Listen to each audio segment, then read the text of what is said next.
To start with की राज्यसेवेची आता पूर्वपरीक्षा 31 मेला आहे, तसे आजपासून मग उरतात ते 105 दिवस. सो 105 दिवसामध्ये fundamental question is prelims clear होऊ शकते का. आता ह्या प्रश्नाला सब्जेक्टिव्ह अँगल आहे, म्हणजे कोणाची असा प्रश्न आहे ना पुढचा, की म्हणजे फ्रॉम स्क्रॅच शून्यातून सुरू करणाऱ्या व्यक्तीची पास होऊ शकते का, किती अभ्यास झालेला असणं आवश्यक आहे जेणेकरून 105 दिवसामध्ये प्रिलिम्स क्लिअर होऊ शकते, किंवा याच्या आधीच्या प्रिलिम्स आमचा स्कोर एवढा एवढा होता तर आता 105 दिवसामध्ये जॉब करत करत प्रिलिम्स क्लिअर होऊ शकते का. असे वेगवेगळे अँगल आहेत. So put it to very objectively की 105 दिवसामध्ये जर राज्यसेवेची प्रिलिम्स जर क्लिअर करायची असेल तर फ्रॉम स्क्रॅचमधून जर करायचे असेल तर अगेन नथिंग इज इम्पॉसिबल असं जे आपण ऐकतो ना की, पण त्याला अगदीच स्ट्रॅटेजिकच अभ्यास लागणार आणि ते दिवसातले 15, 16, 17 जेवढे करशील तेवढे कमी आहेत. 25 तास एवढे तास अभ्यास करायला लागणारे, बेसिक मिनिमम इंटेलिजन्स लागणार. पेपरचं ॲनालिसिस खूप सुंदर असणं आवश्यक आहे. तुमचं ॲनालिटिकल माइंड अप्लाय करता आलं पाहिजे. कुठले प्रश्न सोडून द्यायचे आणि म्हणजे ओव्हर 6 बॉलमधल्या कुठल्या बॉलवर 6 मारायचा 4 मारायचा हे कळलं पाहिजे ना. प्रत्येकच बॉल घुमवत बसलास तर मग बोल्ड पण होऊ शकणार एखाद्या बॉलवर. त्यामुळं 105 दिवसामध्ये स्क्रॅचमधून करायचे असेल तर ह्या बेसिक गोष्टी लागणार आहेत. पण आता तुमच्यापैकी बहुतांश लोक असे आहेत की ज्यांचा बेर मिनिमम अभ्यास झालेला आहे याच्यापूर्वी, म्हणजे किमान एक रीडिंग झालेली आहे, किमान नोट्स काढून झालेले आहेत, किमान काही MCQ नजरेखालून गेलेले आहेत, मागचे पेपर्स पाहिलेले आहेत. एवढं जरी झालं असेल तरी म्हणजे विषय अनोळखी नसला पाहिजे. म्हणजे अगदीच काहीतरी रॅन्डम एलियन सब्जेक्ट समोर आला, आजपर्यंत कधीच बघितला नव्हता, तो विषय समोर आला की मग थोडीशी भंबेरी उडते की पहिला काही दिवस तर त्या विषयाशी कम्फर्टेबल व्हायलाच जातात ना आपली. त्यामुळं बहुतांश लोकांचं, मोर दॅन 90% म्हणतोय मी, बहुतांश लोकांचं असं काही नाही आहे की विषयच नवीनच आहे, विषयच नवीन आहे असं काही आहे का. मी जर पहिल्यांदाच भेटतोय आपण ना, नाही आहे ना, दिलं आहे ऑलरेडी किंवा माहिती आहेत विषय असे, त्याच्या ऑनलाईनचे पण सगळेजण. तसं जर असेल तर again I won't say easy but it is gettable, fairly gettable. 105 दिवसामध्ये प्रिलिम्स. आता हे गेटेबलचा अर्थ काय झाला, किती मिळवायचे प्रिलिम्स पास व्हायचे. म्हणजे इथं काही शाळेतल्या परीक्षांसारखं अमुक एवढे मिळव म्हणजे तू पास होणारच आहेस असं नाही आहे ना. दिस इज कॉम्पिटेटिव्ह एक्झाम. म्हणजे तुझा स्कोर किती पण असू दे, पुढच्याचा तुझ्यापेक्षा जास्त असेल तर आपण मागे पडणार ना. सो म्हणून आहे की, म्हणून काय की मागच्या वर्षीचे साधारण 2-4 वर्षांचे कट ऑफ त्याचा ॲग्रिगेट करून मग आपल्याला मिनिमम किती मार्क मिळवायचे पाहिजेत असं टार्गेट ठेवतो ना आपण. जनरली आपण म्हणतो 130 पेक्षा जास्त मार्क पाहिजेत, पण राज्यसेवेच्या प्रिलिम्समध्ये पहिल्या अटेम्प्टमध्ये 130 मार्क मिळवणं इज जायगॅन्टिक टास्क. प्रिलिम्स क्लिअर करायचे आपल्याला. सो बेर मिनिमम तुम्हाला 115-120च्या मध्ये तर मार्क मिळायलाच पाहिजेत. म्हणजे त्याच्याशिवाय म्हणजे राज्यसेवेच्या आत्ताच्या एकूण मागच्या 2-3 वर्षाचे पॅटर्न बघता, मागच्या वर्षीचंच कट ऑफ 117.5 होतं. आता या वर्षीचं मे बी आज लागू शकतं बरं का, आज उद्या परवा कधीही लागू शकतो निकाल आणि ते कट ऑफ साधारण त्याच्या आसपास लागेल असं दिसतंय, 114-115 असं. मग असं जर असेल तर आपल्याला 120 अराउंड 120 तर मार्क तुम्हाला मिळवावे लागणार आहेत. आणि मग ते 120 मार्क मिळवण्यासाठी तुम्हाला काय काय करणं आवश्यक आहे त्या बाबी आपण आत्ता पुढच्या काही गोष्टींमध्ये पुढच्या काही मिनिटांमध्ये बघू. So number 1 is set the target. आपण म्हणतो सगळीकडे 130 आपल्याला आणि ते मिळवायचे, 130, 140, 150 पण मिळवायचे. पण ह्या कमीत कमी दिवसामध्ये स्ट्रॅटेजिक अभ्यास करून मला किमान बाबा एवढे तरी मिळू देत, 120 पर्यंत तरी येऊ देत, 130 पर्यंत जाऊ देत. त्याच्यासाठी काय करणं आवश्यक आहे. So basic minimum is you should at least know all the subjects and the topics. ज्याला आपण सिलेबस म्हणतो, तो सिलेबस नाही आहे बरं का. आयोगाने काय असं विषयानुसार आणि टॉपिकनुसार सिलेबस दिलेलं नाही. एका ओळीमध्ये 6 विषयाचा 6 ओळीत सिलेबस संपवला आहे ना. त्यामुळे आपण सिलेबस म्हणून रेफर करतो ती सगळी पुस्तकं, रेफरन्स बुक्स, जी स्टँडर्ड आपल्याला सांगितले जातात तेही मी तुम्हाला 1 मिनिटामध्ये सांगेन की कुठले कुठले वाचायचे ते. सो जेव्हा आपण टार्गेट आपलं 120-125 जेव्हा ठेवत असतो तेव्हा आता जर स्ट्रॅटेजिक अभ्यास करायचा असेल तर तुम्हाला बेसिक जे एकूण 6 विषय ना आपले, से number 1 polity, number 2 what geography, number 3 से सायन्स, त्या सायन्समध्ये फिजिक्स, केमिस्ट्री, बायोलॉजी 3 आहे. Number 4 what environment. खरं तर हे जॉग्राफी सहित कन्सिडर करू आपण. 5 इकॉनॉमी, 6 हिस्ट्री,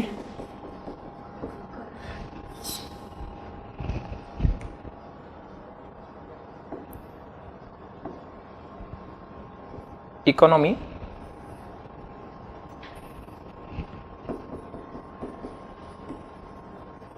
करंट, आणि ह्याला 7वा म्हणून हिस्ट्री.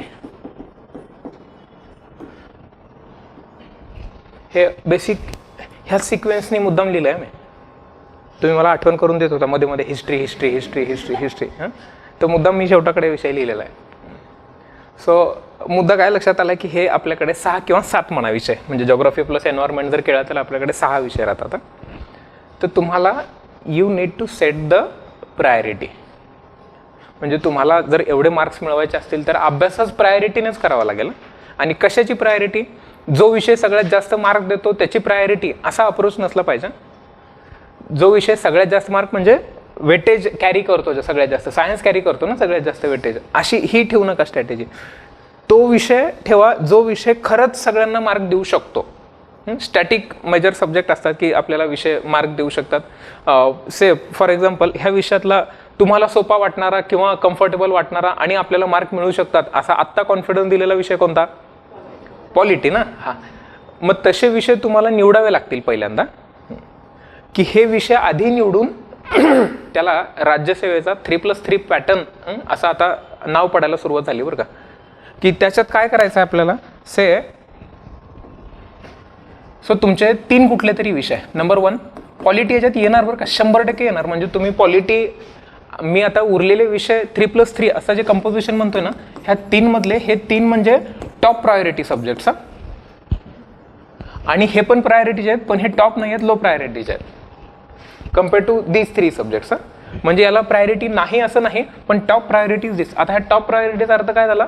टॉप प्रायोरिटीचा अर्थ झाला you should get 90% output of these subjects, at least 90% output.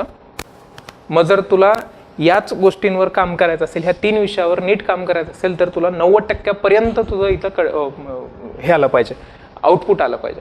आणि ह्या उरलेल्या 3 विषयांमध्ये तुम्ही 50% आलात ना तरी तुमचं कट ऑफ क्लिअर होत आहे. 1 मिनिटात कसं ते बघू. आता हे 3 विषय कुठले असू शकतात? 3+3 जे म्हणतोय, तर यातले टॉप प्रायोरिटी 3 विषय कुठले असू शकतात? एक पॉलिटी येणार बरं का सगळ्यांचा. आणि मी पुन्हा सांगतोय की आता हे मी तुम्हाला विचारत किंवा हे बसत नाही आहे, मी हे सांगतोय आता तुम्हाला की पॉलिटी नंतर तुमचा दुसरा टॉप प्रायोरिटी विषय हा जॉग्राफी यायला पाहिजे. ज्या विषयांमध्ये मार्क मिळतात स्ट्रॅटेजिक अभ्यास करा, मागचे पेपर बघायचे, ठरलेली पुस्तकं आहेत आणि त्याच्यातूनच कायम प्रश्न आलेले आहेत. म्हणजे आयोगानं आजपर्यंत लोकांना जॉग्राफी पॉलिटीमध्ये कधीच गंडवलेलं नाही आहे काय, म्हणजे एखाद दुसरा जर प्रश्न सोडला तर. त्यामुळे ॲव्हरेज ज्याचा अभ्यास चांगला आहे अशा ॲव्हरेज सगळ्या मुलांना 13-14 आजपर्यंत पॉलिटीत प्रश्न पडत आलेले आहेत. हे सगळं कोणासाठी सांगतोय? सिरियस कॅन्डिडेट्स जे रिलिजियस अभ्यास करतात आणि ह्या प्रोसेसला जे खरंच गांभीर्यानं घेतात, ह्या सगळ्यांसाठीच सांगतोय मी. Polity, geography. नंबर 3. आता नंबर 3ला तुमच्या सवडीनं, निवडीनं, आवडीनं तुम्ही विषय निवडू शकता. म्हणजे काय? जर तुमचं बॅकग्राऊंड सायन्स असेल, बॅकग्राऊंड सायन्स म्हणजे इंजिनियर असेलच असं म्हणत नाही बरं का मी. बॅकग्राऊंड सायन्स म्हणजे तुम्ही BSc पण झालेलं असू शकतं, MSc झालेलं असू शकतं, बायोटेक झालेलं असू शकतं, असे देणारे परीक्षा देणारे भरपूर असू शकतात ना. आणि BSc झालंय याचा प्रोव्हाइडेड अर्थ हा झाला की तुला सायन्समधलं बऱ्यापैकी कळतं. BScला गावाकडं होतं, सरच द्यायचे पेपर, मग तुझं BA पण होऊन काय उपयोग नाही ना.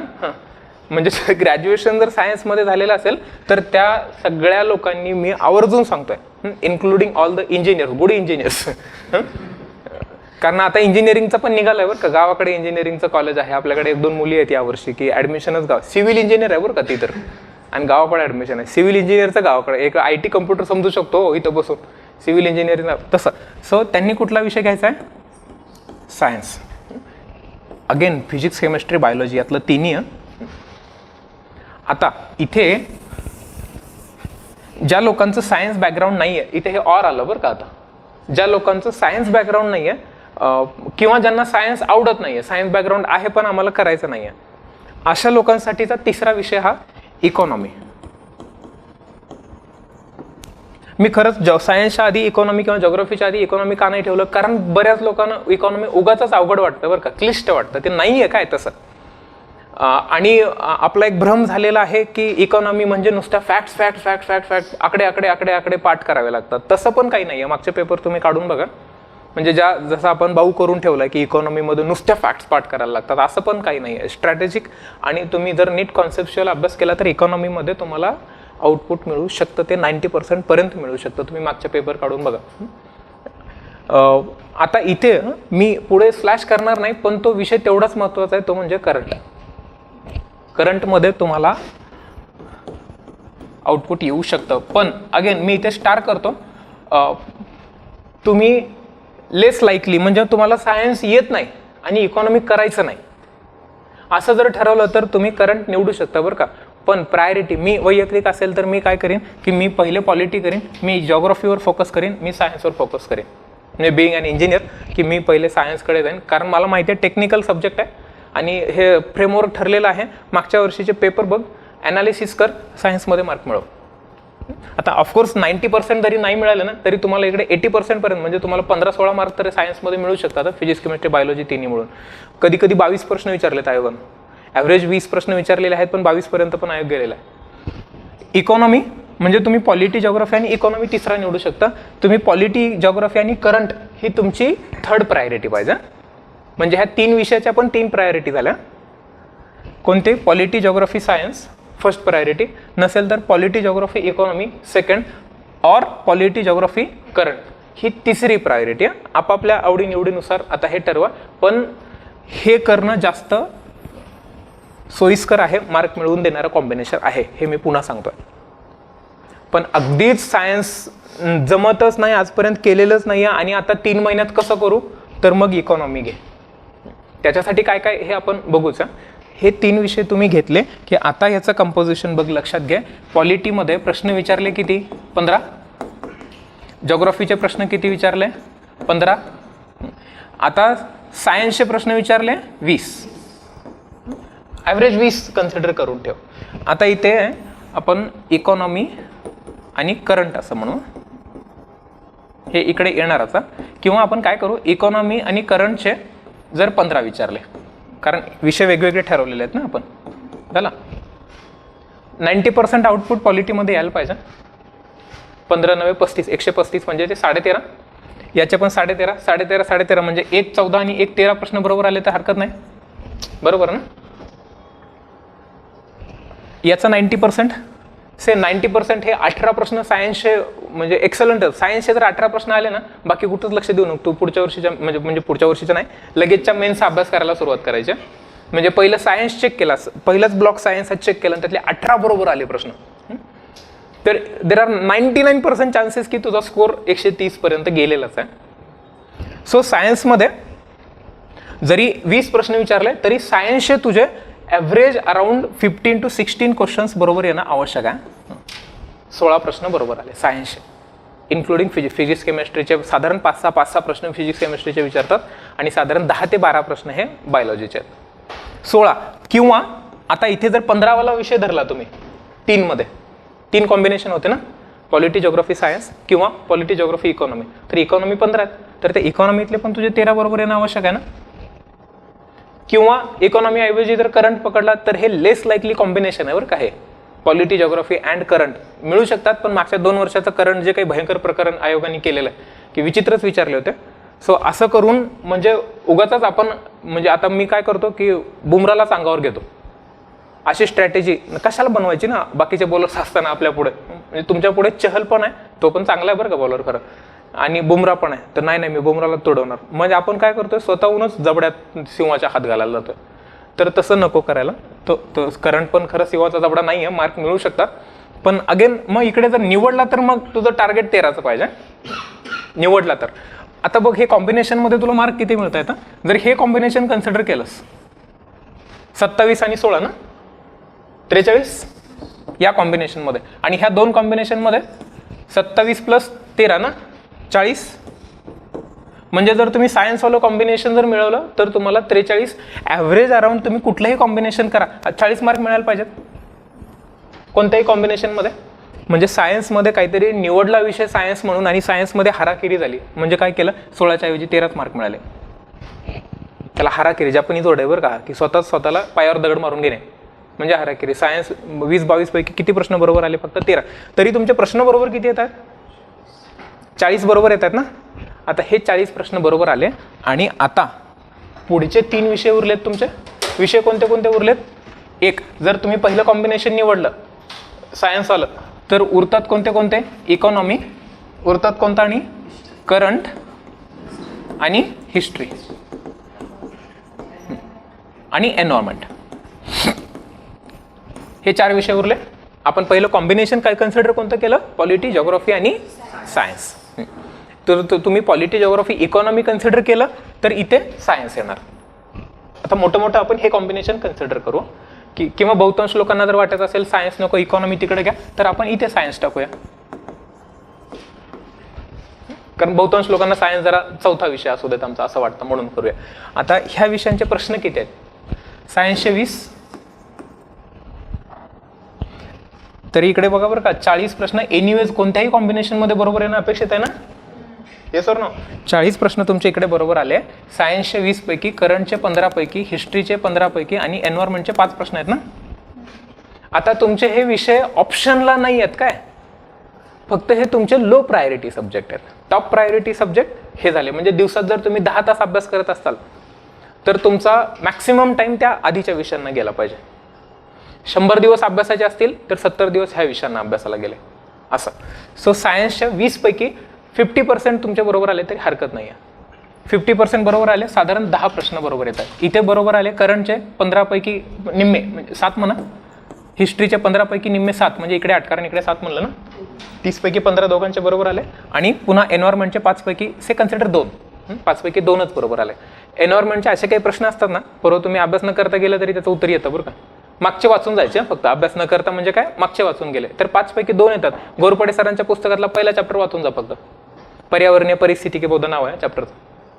पहिला चॅप्टर वाचून, मोठा चॅप्टर पहिला वाचून जा, तुम्हाला 2 प्रश्न मिनिमम येणार. हे काय फार अवघड कॉम्बिनेशन वाटतं काय? गेटेबल आहे ना हे, की सायन्सचे जर मला निम्मे प्रश्न बरोबर आणायचे असतील, बाय द वे अभ्यास लागणार काय, पण अगदी झोकून देऊन सायन्सच केलं असं एवढी आवश्यकता नाही आहे. लो प्रायोरिटी हे 3 विषय झाल्यावर सायन्स कर, नीट ॲनालिसिस कर मागच्या वर्षीच्या पेपरचा आणि 10 मार्क मिळव. करंटमध्ये 15 पैकी 7, त्याच्यासाठी काय काय हे सगळं याच्या पुढचा भाग येईल. हिस्ट्रीमध्ये 15, आता हिस्ट्रीमध्ये 15 प्रश्न आहेत, त्या 15तले 6 किंवा 7 प्रश्न हे एन्शियंट किंवा मिडिवलचे आहेत, एन्शियंट आणि मिडिवलचे आहेत. 3 किंवा 3 आणि 4 असे प्रश्न आणि उरलेले 8 प्रश्न हे मॉडर्नचे आहेत. आता त्या मॉडर्नमध्ये समाजसुधारक आला, थोडासा महाराष्ट्र, अगदी महाराष्ट्रावर खूप क्वचित प्रश्न आहेत बरं का, 1-2 प्रश्न. समाजसुधारकावर प्रश्न विचारला तो म्हणजे भारताचा. महात्मा फुले काय फक्त महाराष्ट्राचे येतोय? UPSCच्या परीक्षेत पण महात्मा फुले विचारतात ना.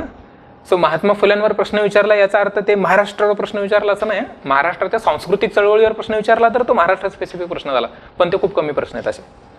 सो मग जेव्हा तुम्ही मॉडर्नचा अभ्यास करताय तेव्हा तुम्ही गांधी एरावर थोडंसं फोकस करायचं. फोकस एरिया केली की एवढे प्रश्न मिळतात.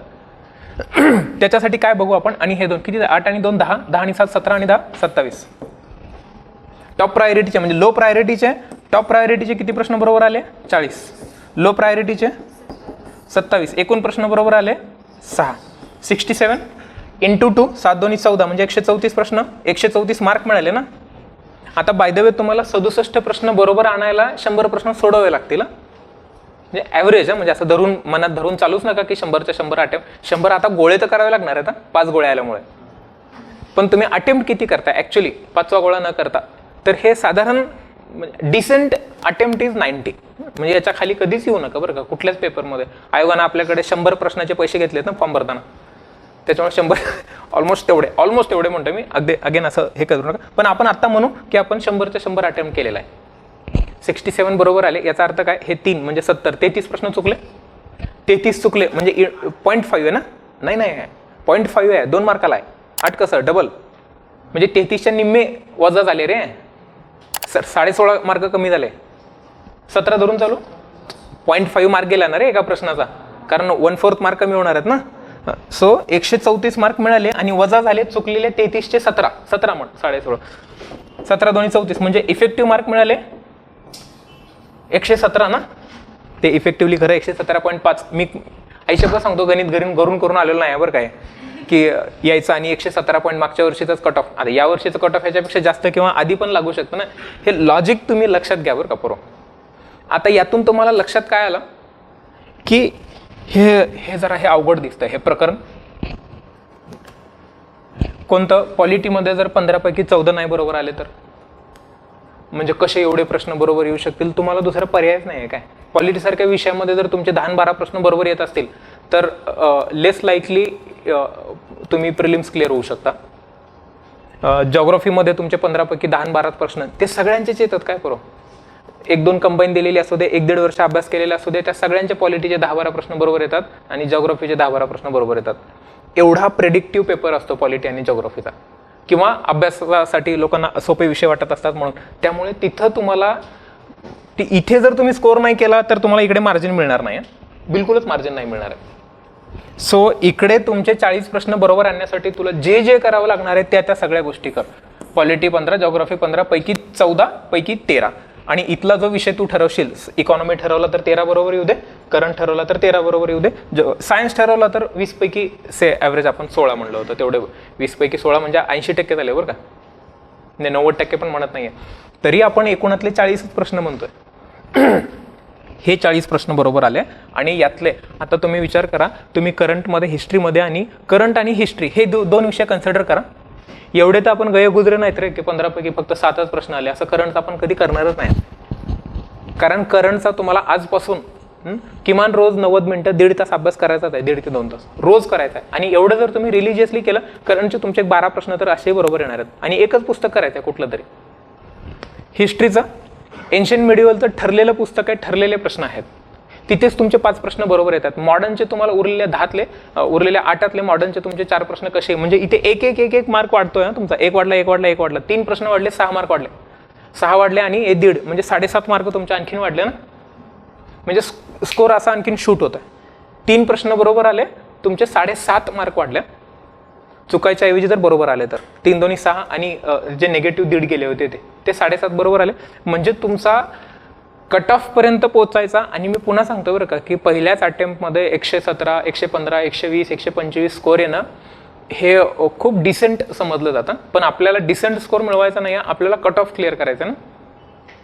सो ह्या विषयांमध्ये रिलिजियसली हे विषय कव्हर करून जे टॉप प्रायोरिटीचे आहेत आणि ज्याला लो प्रायोरिटी दिली. आता लो प्रायोरिटीचा पण अर्थ काय की दुर्लक्ष केलं असं नाही आहे. लो प्रायोरिटीचा अर्थ जेवढे मागच्या वर्षीमध्ये सांगितलेले प्रश्न आहेत, मागच्या 10 वर्षामध्ये आलेले टॉपिक आहेत, तेवढ्यावर मी फोकस केलं तर तुम्हाला निम्म्यापेक्षा जास्त प्रश्न बरोबर येणार तुमचे. आणि ज्या लोकांनी तिकडे सायन्स ठरवलेलं आहे तिकडेच तुमचे 42 वगैरे प्रश्न बरोबर येऊ शकतात. ज्या लोकांचं सायन्स बॅकग्राऊंड आहे का तुमच्यापैकी कोणाचं सायन्स? काय सायन्स म्हणजे काय? BSc, B.Pharm, civil engineer, BSc. आणि तर तुम्ही सायन्स घेऊ शकता का नाही घेऊ शकता?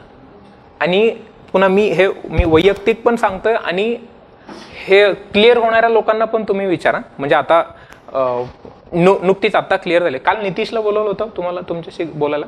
नितीश पण इंजिनियरच आहे. ही कुठलीच लोक सायन्स ऑप्शनला टाकत नाहीत आणि ही सगळी लोक सायन्स हा इंग्लिशमध्ये अभ्यास करतात. म्हणजे स्वतःला असं डाऊनग्रेड करू नका की मी आजपर्यंत इंग्लिशमध्ये अभ्यास केलेला नाही आहे आणि सायन्स आता मराठीत करतो. एवढं कन्फ्युजन होऊन जाईल ना तुम्ही मराठीत सायन्सचा जर अभ्यास करायला. पण आजपर्यंत जर सायन्स नीट मराठीतून केलं असेल तर आता नको बदलू बरं का. आता इंग्लिशवर शिफ्ट हो. ती इंग्लिश कळता महिना गेला आणि मग तिथून पुढे अभ्यासाला सुरुवात असं करू नका. पण जर सायन्सचा अभ्यास करत असाल तर इंग्लिशमधूनच अभ्यास करा. म्हणजे तुम्हाला रिसोर्स पण चांगले वाचायला मिळतील आणि पटपट अभ्यास होईल सायन्सचा. रिव्हिजन पण पटकन होईल कारण तो ओरिजिनल सब्जेक्ट सायन्सचा मांडलेला आहे तो इंग्लिशमध्ये. म्हणजे जे रेफरन्सेस वाचतोय आपण ते म्हणतोय मी. म्हणजे ह्याच्यात जायला नको की भारतीय परंपरेत सायन्स होतं नव्हतं इकडे जायला नको. पण आता जे स्टँडर्ड रेफरन्सेस आधुनिक विज्ञान जे समोर आलंय ते इंग्लिशमध्ये आलेलं आहे. आणि आपल्याला आयोग पण बहुतांश वेळा प्रश्नामध्ये इंग्लिश शब्द देतं. हा म्हणजे मायटोकॉन्ड्रिया, तर मायटोकॉन्ड्रिया असं लिहितात बरं का ते, असं मायटोकॉन्ड्रिया असं. ते त्याला काय शब्द आहे इंग्लिशमध्ये? तंतुकणिका, मज्जा आणि काय नर्वस सिस्टीम असे वेगवेगळे जे शब्द आहेत ना, तर ते इंग्लिशमध्ये तसे शब्द देणार बरं का ते. आणि मग जर नसेल वाचायला मराठीमध्ये तर थोडी अडचण होऊ शकते. सो ते करा. हे इथपर्यंत लॉजिकली हे सांगतो बरं का. आता पुढचा मुद्दा हा जो मला वाटतं याच्यापेक्षा महत्त्वाचा आहे तो म्हणजे आता हे तुम्ही वैयक्तिक ठरवायचं काय. मी तुम्हाला सांगितलं की 2 विषय तर मी सांगतो तुम्हाला हे करा म्हणून, एक पॉलिटी आणि दुसरा जॉग्राफी. तिसरा विषय तुम्ही ठरवा, आयदर सायन्स मग इकॉनॉमी आणि मग करंट. तर त्यातली ही प्रायोरिटी पण ही सायन्स, इकॉनॉमी आणि करंट. दुसरा आहे तो म्हणजे एकीकडे तुमचे असलेले सब्जेक्ट, मी जरा हे 6 पॉईंट प्रोग्राम असं याला आपण नाव देऊ. सब्जेक्ट, सोर्स, आणि मग 105 दिवसात कसं ते शेवटाकडे बघू. हा दुसरा मुद्दा. Agenda number 2. अजेंडा नंबर 1 की प्रायोरिटी आधी ठरव कशी येते. Agenda number 2 subject, source, notes. तिसरं आहे त्याची रिव्हिजन. 4. 5वं आहे PYQ. आणि द 6th पॉइंट इज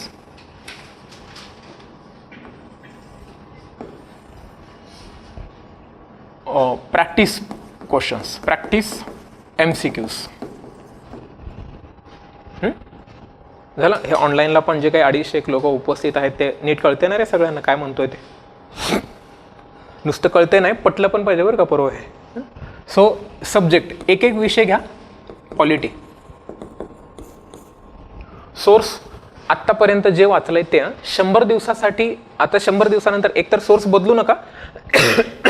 शून्यातून करत असताल, मराठी करायचं असेल तर आपलं चाणक्यचं पुस्तक मी लिहिलेलं, तर ते त्या पुस्तकामध्ये मी पुन्हा असा ते आपलं आहे, चाणक्यचं आहे, माझं आहे म्हणून सांगत नाही आहे. मागच्या सगळ्या परीक्षा म्हणजे आत्ता झालेली, परवा झालेली कंबाईनची परीक्षा, राज्यसेवेची 9 तारखेची झालेली, त्याच्या आधीची बहुधा आता ग्रुप सीची झाली, म्हणजे नेमकी झालेली याच्या आधीची ग्रुप सीची, त्याच्या आधीची ग्रुप बीची आणि त्याच्या आधीची राज्यसेवेची परीक्षा.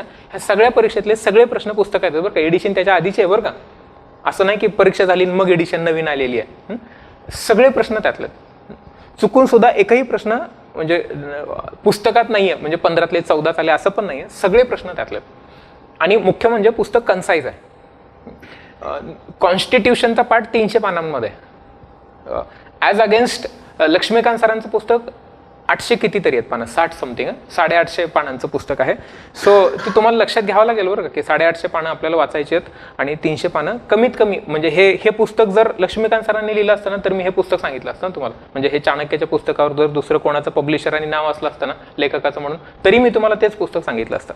आपल्याला कमीत कमी पानांमध्ये जास्तीत जास्त आउटपुट मिळालेलं हवं आहे, कारण आपल्याकडे दिवस कमी आहेत ना आता. सो मराठी वाचणार असेल तर चाणक्याचं आपलं पुस्तक, इंग्लिश वाचणार असतील तुमच्याकडे सोर्स लक्ष्मीकांतशिवाय दुसरा नाही. पण पुन्हा सांगतोय, आत्ता जर तुम्ही मराठीच पण लक्ष्मीकांत वाचलेलं असेल तर आता सोर्स बदलू नका, कारण पुन्हा ते नव्याने पुस्तक वाचायला सुरुवात करायला ते इमेजेस क्रिएट व्हायला लागतात ना मेंदूत, ते होणार नाही आहे ना आता एवढ्या कमी दिवसामध्ये. सो ते पुस्तक चाणक्याचा किंवा लक्ष्मी. नोट्स काढणं आवश्यक आहे बरं का. ह्या सगळीकडे सगळ्या विषयाच्या नोट्सच्या इथे टिक झालेलं पाहिजे. Without notes you cannot revise the subject. म्हणजे पॉसिबलच नाही आहे विषय 400-400 500-500 पानांच्या पुस्तकांमधून विषय रिवाइज करणं अशक्य आहे. आणि इथे रिव्हिजनला सगळ्यात जास्त महत्त्व आहे, त्याच्यासाठी पाहिजेत नोट्स. आता नोट्स लोकांच्या का नाही, वैयक्तिक आपल्या नोट्स वापरायच्या. आता खरंच तुमच्याकडे नोट्सच नाही आहेत तर काय करायचं, तर आता नोट्स घ्या आणि पुस्तक वाचता वाचता त्या नोट्स अंडरलाईन करा, म्हणजे तुम्हाला पुढच्या वेळेस रिव्हिजनला ती मदत होणार आहे. आणि मग पुढचा पार्ट येतो तो म्हणजे रिव्हिजनचा. किती वेळा रिव्हिजन करायचे, सुंदर शब्द आहे त्याला की अबाव ॲव्हरेज टाईम रिव्हिजन करायचे. Above average time.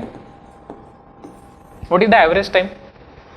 Average time is, माझ्याकडे जर 105 दिवस असतील आणि मी जर एका विषयाला 10 दिवस देणार असेल आणि त्या 10 दिवसातले 5 दिवस अभ्यासाला जात असतील, 5 दिवस रिव्हिजन, आणि त्या 5 दिवसातले तीनदा माझे रिव्हिजन होणार असेल, that is the average time revision.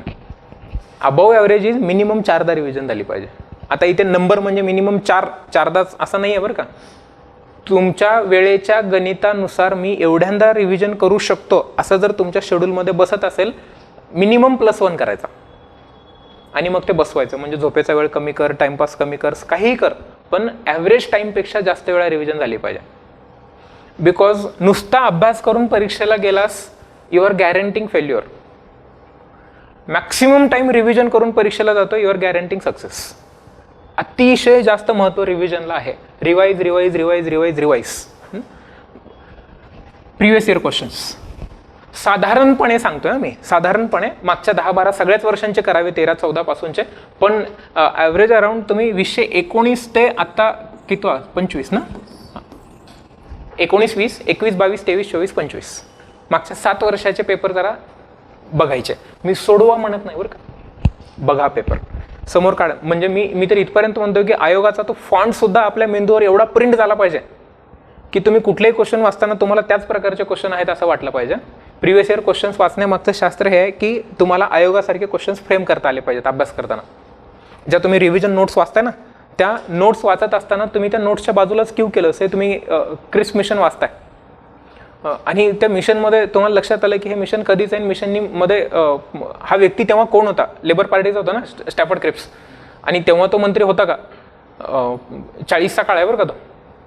अजूनही कन्झर्वेटिव्ह पार्टी सत्तेत आहे तिकडे ब्रिटनमध्ये, कारण दुसरं महायुद्ध सुरू आहे. पण जेव्हा कॅबिनेट मिशन आलं, कॅबिनेट मिशनच्या वेळी क्रिस मात्र सत्तेत होता. He was the part of the British cabinet ना. आणि त्रिमंत्री योजना, स्टॅफर्ड क्रिप्स, अलेक्झांडर आणि लॉरेन्स, पॅथिक लॉरेन्स. आता हे हिस्ट्री आणि पॉलिटी दोन्हीकडे बरं काय. मागच्या वर्षी बहुधा कॅबिनेट मिशनवर आला होता प्रश्न. कॅबिनेट मिशन प्लान बहुधा कंबाईन की राज्यसेवेच्याच कुठल्या तरी परीक्षेला होता की कॅबिनेट मिशन प्लान काँग्रेसने स्वीकारला, मुस्लिम लीगने स्वीकारला नाही, आणि तो 46 होता का 45, असा काहीतरी या धर्तीवर प्रश्न होता. जेव्हा तुम्ही हे वाचताय ना तेव्हा तिथे क्वेश्चन करून ठेवायचा. हे बघ, मागच्या वर्षी आयोगाने असा प्रश्न विचारला ना, तर यावर्षी क्रिस्पवर प्रश्न येऊ शकतो. किंवा यावर्षी दुसऱ्या कुठल्या तरी योजनेवर 1947च्या गव्हर्नमेंट ऑफ इंडिया ऍक्टवर किंवा इंडिया इंडिपेंडन्स ऍक्टवर प्रश्न येऊ शकतो. 1935 गव्हर्नमेंट ऑफ इंडियावर प्रश्न येऊ शकतो. तुम्हाला सगळे प्रश्न बघून लक्षात येईल की आजपर्यंत हिस्टॉरिकल बॅकग्राऊंडवर प्रश्न आलेले नाहीत. 1909 नंतर प्रश्न आलेले आहेत फक्त. चुकून एक वर्ष, ज्या वर्षी 1773 वर प्रश्न विचारला होता. म्हणजे तुम्ही पॉलिटीचा पण अभ्यास करताना हाय प्रायोरिटी आणि लो प्रायोरिटी शोधताय ना. पॉलिटी हा विषय हाय प्रायोरिटी आहे, टॉप प्रायोरिटी आहे, पण तो विषयाचा अभ्यास करताना पण नाही तर हिस्टॉरिकल बॅकग्राऊंड करता करता दिवस गेला असं होतं बरं का.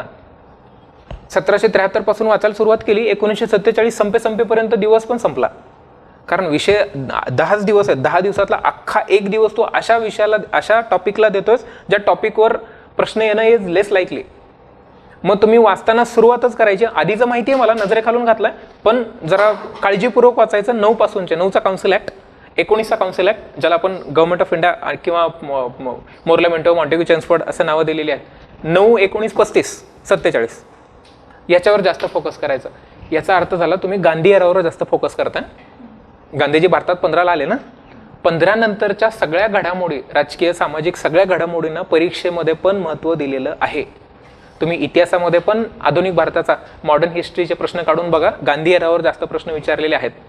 आणि पॉलिटीचं पण बघा, म्हणजे 1919 पासून तुम्हाला प्रश्न विचारले. 19च्या कायद्यात काय तरतुदी, 35च्या कायद्यात, तर 9 पण नीट करून ठेवायचा काळजीपूर्वक. सो हे असं 2000 हे PYQचं सांगतं. PYQ वाचताना आपल्याला लक्षात आलं पाहिजे काय, समोर घेऊन बसायचे, डोळ्यासमोर घेऊन बसायचे, बघायचे नुसते.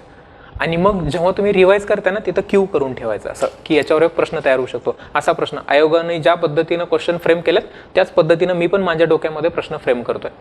क्यू करून ठेवलं. Revision, above average time revision, PYQ पाहिले, आणि मग प्रॅक्टिस क्वेश्चन्स पण सोडवायचे. आता प्रॅक्टिस क्वेश्चन्स का बरं सोडवायचे असतात, PYQ का बघायचे, कारण हे बघ, या टॉपिकवर असे प्रश्न विचारलेत तर पुढच्या वेळेस असे प्रश्न येऊ शकतात. अँटिसिपेट करण्यासाठी PYQ बघायचे ना. प्रॅक्टिस MCQ का बरं सोडवायचे आहेत, प्रॅक्टिस MCQ सॉल्व्ह करण्याचे 2 मुख्य फायदे आहेत किंवा 2 आपले उद्दिष्ट असतात. पहिला उद्देश असतो तो म्हणजे की अशा प्रकारचे MCQ मला जर जाऊन पेपरमध्ये सोडवायचे तर you should be use to the pattern ना. मला जर रायटिंग डिस्क्रिप्टिव्हचा पेपर द्यायचा आहे तर तू MCQ सॉल्व्ह करत बसशील का, नाही. आणि MCQ जर लिहायचं आहे तर डिस्क्रिप्टिव्ह करत बसशील का, नाही ना. You are fulfilling the demand. जर मला आयोगामध्ये, मी जर बॉलर असेल तर बॉलिंगची प्रॅक्टिस करेन, बॅटिंग करायची असेल तर, बॅटर असेल तर बॅटिंगची प्रॅक्टिस करेन, MCQचा जर पेपर द्यायचा असेल तर MCQची प्रॅक्टिस. कारण MCQ सॉल्विंगच्या वेगवेगळ्या टेक्निक्स असतात. एलिमिनेशन टेक्निक असते, काही चीट कोड्स असतात, ते वापरून आपल्याला प्रश्न बरोबर, म्हणजे तुमच्या कलेक्टिव्ह आजपर्यंतच्या तुमच्या ज्ञानावर आधारित तुम्ही एखादा प्रश्न माहीत नसताना सुद्धा त्या प्रश्नाचं उत्तर काढू शकता. याच्यासाठी तुम्हाला मॅक्सिमम MCQ तुमच्या नजरेखालून घालायचे असतात, सोडवायचे असतात. एक दुसरा उद्देश असतो MCQ सॉल्व्ह करायचा, तो म्हणजे collect the data, maximum data collection. तुम्ही सोडवलेले MCQ आयोग विचारणार नाही.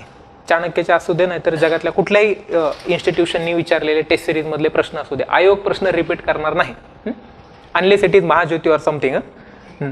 तर आयोगाने माझ्या टेस्ट सिरीज मधले प्रश्न विचारले असं जेव्हा कोणी क्लेम करत असताना, तेव्हा तो एक तर क्लेम तो बोगस असतो किंवा तो क्लेम असतो की हे बघ मी गव्हर्नरवर प्रश्न विचारला होता, आयोगाने पण गव्हर्नरवर प्रश्न विचारला, ना की तेच स्टेटमेंट आले, त्याच्या जवळ जाणारे असू शकतात.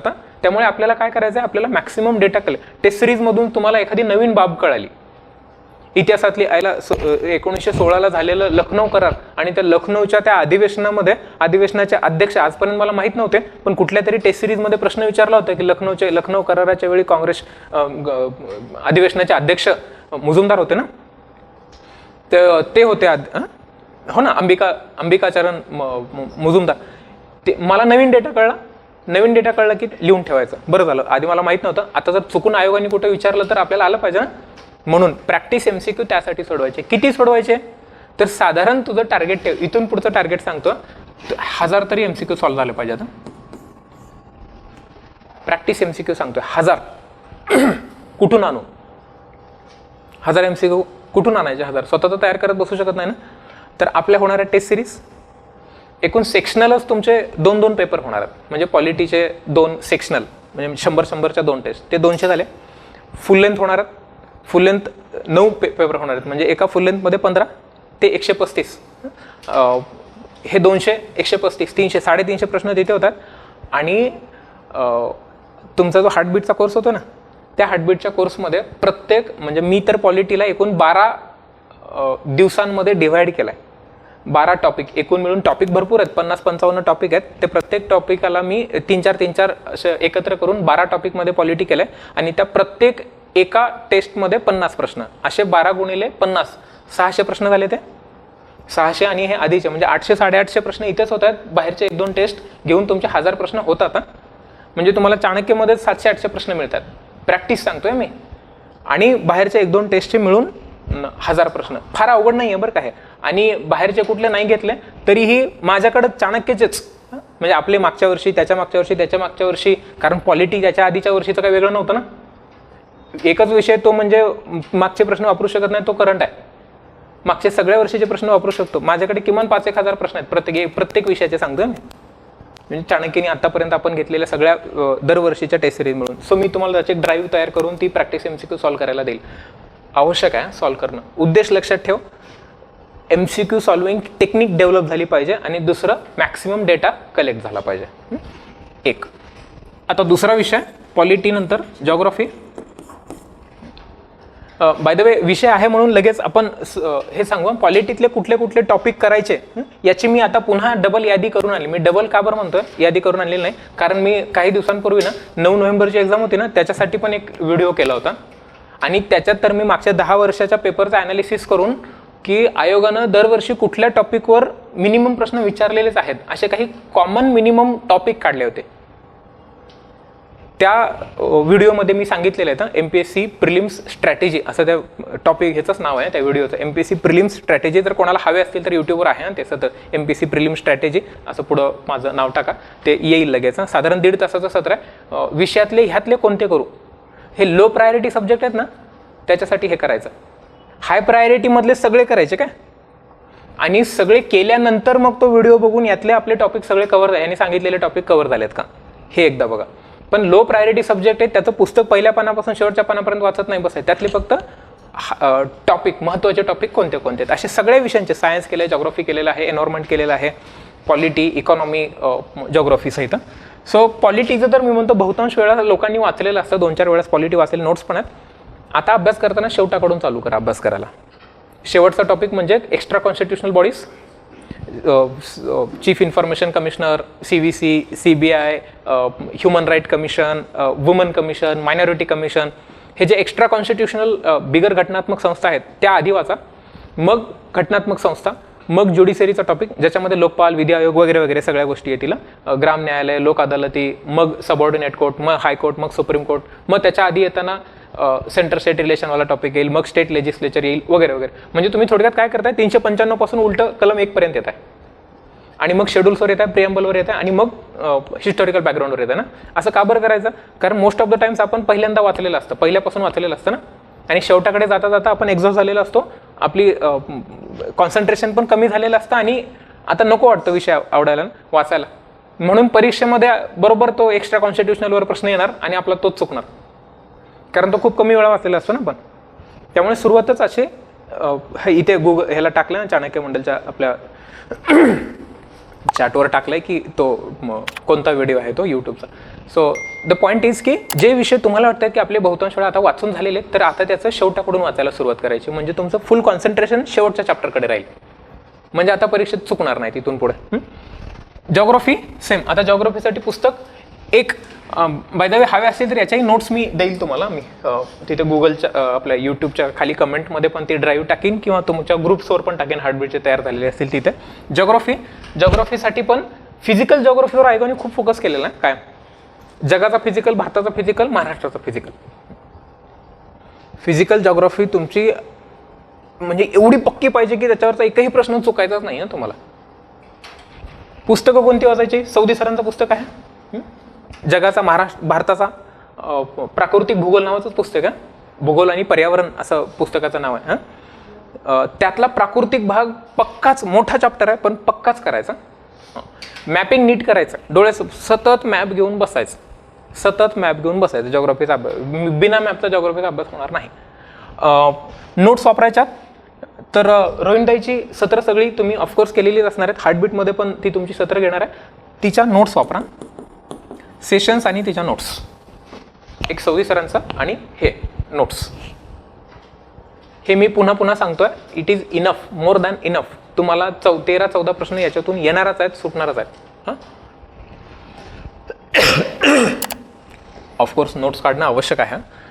हे सेम आता सगळीकडे सेम आहे. ह्या बाकीच्या गोष्टी हे कशालाच अबोव ॲव्हरेज टाइम जॉग्राफी पण करायचं आहे. PYQ 19 ते 25 मी म्हणेन सगळेच करा, पण focus should be from 29 to 25. आणि प्रॅक्टिस MCQ पण याच्या पण 1000 सोडवायचे आता. त्याला सुट्टी द्यायची नाही, मिनिमम झालेच पाहिजे. आता तिसरा विषय सायन्स. सोर्स कुठला? सायन्स. तुम्हाला 8वी 9वी 10वी आणि हे सगळे येतात बरं का. 8वी 9वी 10वी मध्ये काय फिजिक्स केमिस्ट्री बायोलॉजी वेगवेगळी पुस्तकं नाही आहेत, ते 11वी 12वीला गेल्यावर आहेत ना. तर 8वी 9वी 10वी कॉमन आणि 11वी 12वी बायोलॉजी. म्हणजे नुसतं बायोलॉजी वाचायचं असेल ना तर 11वी 12वीचं तर मस्ट 5 स्टार काय तुम्हाला जे म्हणायचं आहे त्या 11वी 12वी बायोलॉजी. अवघड आहे, कळत नाही, कॉन्सेप्ट पर्याय नाही, त्याच्यातूनच प्रश्न येतात. 8वी 9वी 10वी एकूणच सगळे फिजिक्स केमिस्ट्री बायोलॉजीसाठी आणि 11वी 12वी फक्त बायोलॉजी. आजपर्यंत वाचलेलंच नाही आहे काहीच. हे पण करू शकता किंवा आता ऑर सांगतोय बरं काय, आणि नको, कारण आणीला वेळ नाही आपल्याकडे ना. ऑर आहे ते म्हणजे तुम्ही आतापर्यंत जर वाचत आला असेल तर ते भस्के सरांचं सायन्स पुस्तक जर वाचत आला असाल तर मी पुन्हा सांगतोय आता सोर्स बदलू नका. यातले कॉमन तुम्ही वाचलेलेच असणार आहेत. जे कॉमन आहेत तेच चालू ठेवा. ऑलरेडी भस्के सरांचं वाचले आता बोर्डवर जातो किंवा आधी बोर्ड वाचले आता भस्के, असं नका करू. किंवा तिसरा सोर्स आहे लुसंट GK वाला, not the Lucent science. Lucent GK general नॉलेजचं पुस्तक आहे लुसंटचा. त्यातला सायन्सचा पार्ट फिजिक्स केमिस्ट्री बायोलॉजी. बहुधा मला वाटतं 80-90 पानामध्ये त्यांनी सगळं संपवलंय फिजिक्स केमिस्ट्री बायोलॉजी. सुंदर आहे, नोट्सच काढून दिलेले आहेत त्यांनी. तिन्हीपैकी काहीतरी एक. तिन्ही करायला वेळ नाही. ज्यांचा अटेम्प्ट पुढच्या वर्षीचा आहे त्यांनी तिन्ही करावं, म्हणजे 20 पैकी काय तुम्हाला 1-2 प्रश्न तर सायन्सचे असे असतात ना बाय द वे, ते आयोग एम्सच्या डॉक्टरला पण ऐकत नाही. असे विचित्र ते पिट्युटरी ग्लँडवाला ते शेवटपर्यंत ऐकलेच नाहीत ना. त्याच्यामुळे अशा भानगडीत आपल्याला बरोबर आणायचे 15-16. म्हणजे सायन्सची काय आपल्याला वेगळी डिग्री देणार नाहीत ना ते, तुझे 20 पैकी 20 बरोबर आले म्हणून. सो ह्या 3 पैकी कुठला तरी सोर्स. ऑफकोर्स नोट्स पाहिजेत.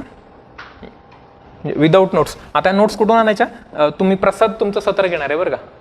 प्रसादचं सायन्स किती चांगलं आहे याच्यापेक्षा प्रसाद सायन्सची स्ट्रॅटेजी खूप सुंदर सांगतो. कॉम्प्रिहेन्सिव्हवर त्याची सत्र झालेली आहे. त्यांनी आता कंबाईनवर मॉड्यूल घेतलं, अख्खं सायन्स शिकवलं. कंबाईनला पण विषय आहे ना, फक्त 15 प्रश्न आहेत कंबाईनला. त्या 15तले 14 प्रश्न आहे असे कंबाईनच्या पेपरला आले, आहे असे आले. मॉड्यूल झाल्यावर पेपर झाला बरं का कंबाईनचा. आहे असे नोट्समधले प्रश्न आलेले आहेत. सो तुमचं प्रसाद तुम्हाला नोट्स देईल. प्रसादच्या नोट्सच्या बाहेर करू नका. म्हणजे जर हे काहीच केलेलं नसेल तर आजपर्यंत सांगतोय बरं का मी, नुसत्या नोट्सवर अवलंबून राहायचं नाही. असतील तर स्वतःच्या पाहिजेत नोट्स, म्हणजे अभ्यास करून काढलेल्या ना.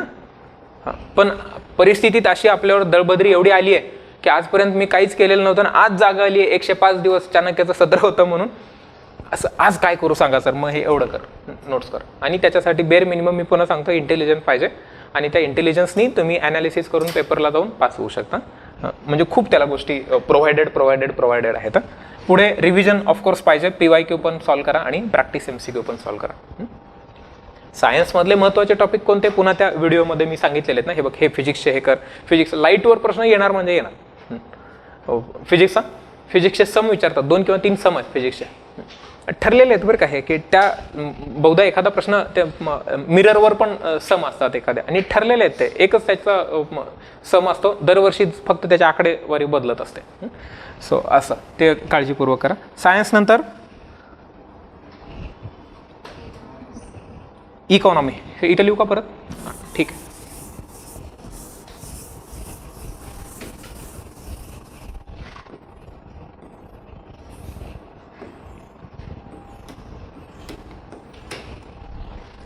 चौथा विषय इकॉनॉमी. सोर्स देसले सरांचं पुस्तक, किंवा वाचलं असेल ऑलरेडी याच्या आधी तर कोळंबे सरांचं पुस्तक.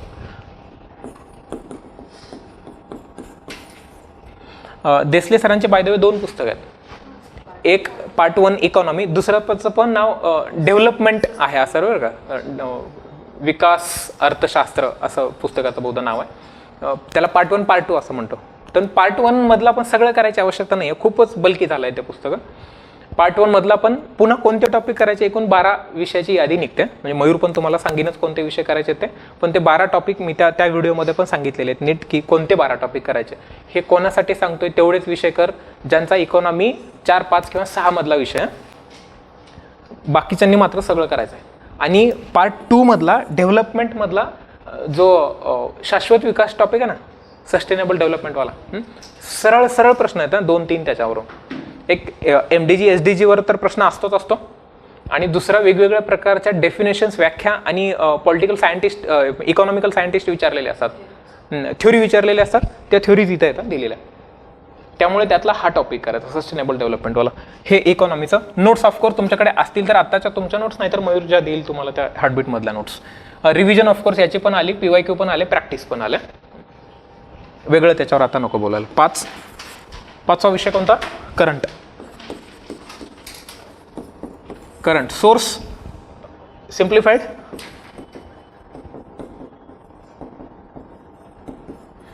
किंवा कुठलंही वार्षिक आहे, सिम्प्लिफाईड घ्या, पृथ्वी परिक्रमा घ्या, तर मोस्टली लोक सिम्प्लिफाईड वापरतात. आता घेतलं नसेल, आजही घेतलं तरी चालतं बरं का. कोणतं घ्यायचं? जानेवारी 2025 ते डिसेंबर 2025, आणि आता इथून पुढच्या 3 महिन्याचे तुम्हाला वैयक्तिक एक घेऊन वाचावे लागतील. ते परिक्रमा घेऊन वाचा तुम्ही, म्हणजे जानचं, फेबचं आणि मार्चचं. आता जानचं मिळेल तुम्हाला, फेब झाल्यावर मार्चच्या फर्स्ट वीकमध्ये येईल, आणि मार्चचं एप्रिलच्या फर्स्ट वीकमध्ये येईल. ते 3 महिन्याचे मात्र एक घेऊन करायचे. पण जान टू डिसेंबर 2025 तुम्हाला 15 महिने 16 महिने करावं लागणार आहे ना. आपण जान टू डिसेंबर आणि जान फेब मार्च, एप्रिल करायचा का न करायचा थोडंसं डायसी आहे. आपला आधीचा अभ्यास झाला असेल तर आपण मेच्या फर्स्ट वीकमध्ये एप्रिलचं पण घेऊन थोडंसं वाचू. पण तुम्ही आत्ता सिम्प्लिफाईड वार्षिकी घ्यायचं आहे, आणि जानेवारीचं 1 महिन्याचं हे तर उपलब्ध आहेत तुम्हाला 13 महिने. हे घ्यायचं, नोट्स काढायच्या नाहीत. इथे मात्र हा बॉक्स येणार नाही, काय नोट्स काढायच्या नाहीत. सिम्प्लिफाईडवर अंडरलाईन करायचे. रोज मिनिमम 90 मिनिटं, कर्मकांडच आहे बरं का हे करंटचं. मिनिमम 90, 1.5 तास सांगतो, मिनिमम सांगतो. 2 तास पण तुम्ही अभ्यास करू शकता. 1.5 ते 2 तास रोज डेली करायचं, न चुकता. जेवण चुकवा, पण हे करंट चुकवू नका रोज. आजपासून, याच्या आधी केलं नसेल आता हरकत नाही, पण इथून पुढे तर मिनिमम 1.5 ते 2 तास तुम्ही करंट करणं आवश्यक आहे. अंडरलाईन करा, महत्वाचा भाग. पहिल्यांदा वाचत असताना अंडरलाईन करा, दुसऱ्यांदा वाचताना फक्त अंडरलाईन वाचा. दुसऱ्यांदा वाचत असताना अंडरलाईन वाचली, तुम्हाला वाटलं हा डेटा महत्वाचा आहे, गोल करा, बॉक्सेस करा, क्यू करा, की याच्यावर प्रश्न तयार होऊ शकतो. सगळं वाचायचं आहे, काही स्किप करायचं नाही. अंडरलाईन करा, बॉक्सेस करा, गोल करा, क्यू करा. क्यू म्हणजे याच्यावर क्वेश्चन आयोगाचा तयार होऊ शकतो. रिव्हिजन जेव्हा करणार आहेत तेव्हा रिव्हिजनच्या वेळी मात्र अंडरलाईन, बॉक्सेस, गोल, क्यू एवढंच वाचायचं, म्हणजे रिव्हिजन चटकन होणार ना. आणि टार्गेट ठेवून करंटचं पुस्तक वाचायचं. रोज मी एवढी पानं वाचणार आहे, 2 तासामध्ये माझी रोज 25-30 पानं झाली. होतात का? होतात. ऍक्च्युअली सांगतोय तुम्हाला मी, अशी पानं गेली पाहिजेत. बाकीची पुस्तकं 2 तासामध्ये 30-35 पानं होत नाहीत काय. 2 तासामध्ये साधारण 10-12 पानं होतील आपली, तेवढी ती पण खूप झाली. जर आधी अभ्यास झाला असेल तर, कारण हे करंट आहे आणि आपल्याला फक्त ओळी नजरेखालून घालायच्यात आणि त्या मॅक्सिमम टाइम घालायच्यात बरं का. इथे रिव्हिजनला अंत नाही बरं का करंटच्या. जेवढी जास्त रिव्हिजन करताल करंटचे तेवढे प्रश्न बरोबर येणार आहेत. करंट रोज 2 तास 1.5 तास वाचा वाचा वाचा, एक सुद्धा खाडा पडू द्यायचा नाही करंटच्या अभ्यासामध्ये. अख्खं करंटचं पुस्तक अंडरलाईन करून घाण झालं पाहिजे, सतत सगळीकडे गोल झालेले पाहिजेत, बॉक्सेस झालेले पाहिजेत, क्यू दिसलं पाहिजे आणि मल्टिपल टाइम जेवढ्यांदा रिव्हिजन करू शकताल तुम्हाला मॅक्सिमम. जरी लो प्रायोरिटी सब्जेक्टमध्ये ठेवला असेल ना करंट तुम्ही, तो आपोआप तुमच्या टॉप प्रायोरिटीमध्ये जाणार. म्हणजे करंटचे तुमचे 13-12 प्रश्न बरोबर येणार. करंटचे पुन्हा 13 प्रश्न बरोबर आल्यावर काय होणार माहिती का बरोबर, जर चुकून इकडे काहीतरी घातपात झाला आपल्यासोबत तर तुम्हाला बफर मिळाला ना रे. इथे जॉग्राफी मधले समजा चुकून 13च्या ऐवजी 11 बरोबर आले, करंटनी तारलं. पॉलिटिक्सचे चुकून 2 चुकले, तिथे खरं चुकायलाच नाहीत पाहिजेत बरं का, पापच आहे ते. आणि सायन्स मधले पण एखाद दुसरं नाही जमलं आपल्याला तर तुम्ही करंटमध्ये मिळवू शकताय ना पुन्हा. म्हणून आवश्यक आहे रोज 1.5 ते 2 तास वाचणं, म्हणजे आपोआप करंट तुमचा टॉप प्रायोरिटीमध्ये आला. म्हणून असा एक विषय ठेवायचाच की ते क्रिकेटमध्ये ठेवतात बघा, असा एक गडी 8वा 9वा असतो की येऊन तुडवतो. हर्षित राणा आता म्हणजे तो पहिली ओव्हर पण टाकतो आणि येऊन तुडवतो पण 8 नंबरला येतो बरं का, तो 6 विकेट पडल्यावर येतो. तो तसा आपला करंट ठेव देतो, म्हणजे त्याच्यावर काउंट नाही पण तो आपल्याला मिळवून देतोय सतत. म्हणजे हर्षित राणाला काय बॅट्समन म्हणून घेतला नाही ना टीममध्ये, पण तो अशा वेळी आपल्याला मदत करतोय ज्यावेळी टीमला गरज असते ना. ती आपली गरज म्हणजे पहिल्या 3 विषयामध्ये जर आपलं काही झालं समजा चुकून तर. करंट नंतरचा विषय पुन्हा एन्व्हायरमेंट.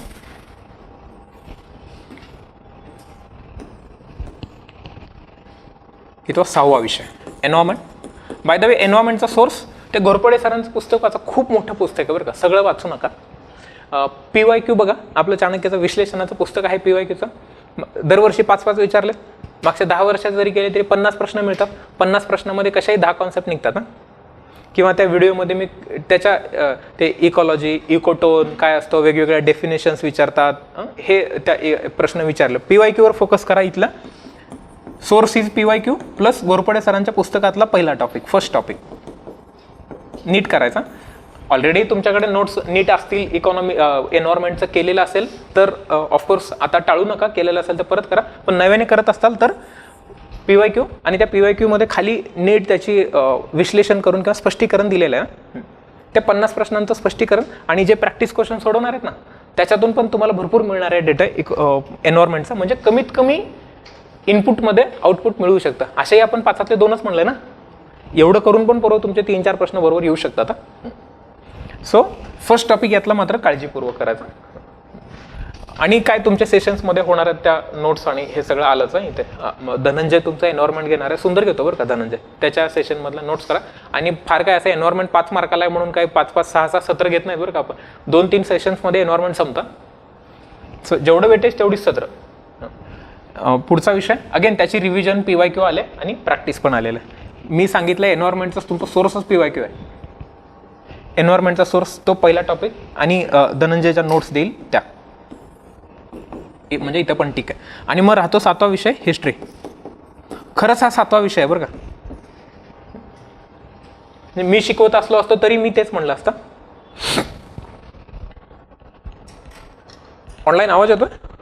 मृणाली म्हणते आवाज येत नाही. येतोय सगळ्यांना झालं.